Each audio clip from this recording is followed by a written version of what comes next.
सबसे पहले जानो कि प्रकाश संश्लेषण एक क्रिया है। क्या है? क्रिया।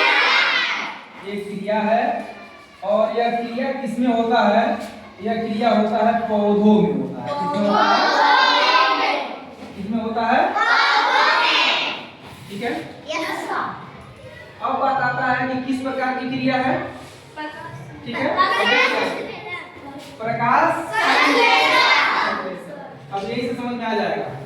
अब देखो, जैसे यहाँ पर जो पौधों का भोजन बनाता है, वो पौधों का भोजन कौन बनाता है? जो पत्तियां होती हैं वो पौधों का भोजन बनाती हैं। अब यही से आपको समझ में आएगा, ये है सूर्य। क्या है? सूर्य का प्रकाश। सूर्य का प्रकाश किस पे पड़ता है? अब यही देखो, अभी कहा गया है कि प्रकाश संश्लेषण एक क्रिया है। क्या है? किसमें होता है? पौधों में होता है। ठीक है। तो कोई पूछे किस प्रकार की क्रिया है, तो आप बताएंगे भोजन बनाने की क्रिया है। किस प्रकार की क्रिया है?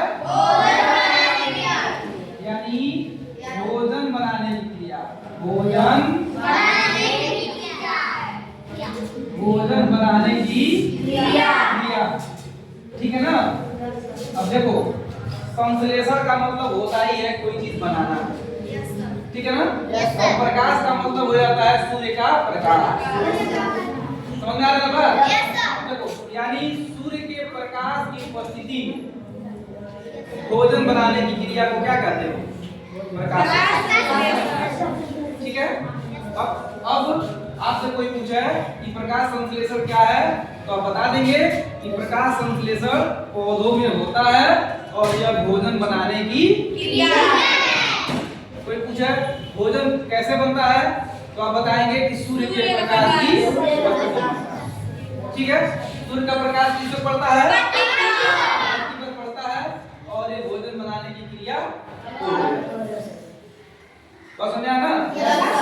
एक लाइन में बताना हो प्रकाश संश्लेषण क्या है, तो आप बताएंगे प्रकाश संश्लेषण भोजन बनाने की क्रिया है और किसकी उपस्थिति में? सूर्य के प्रकाश। समझ में आया? ठीक।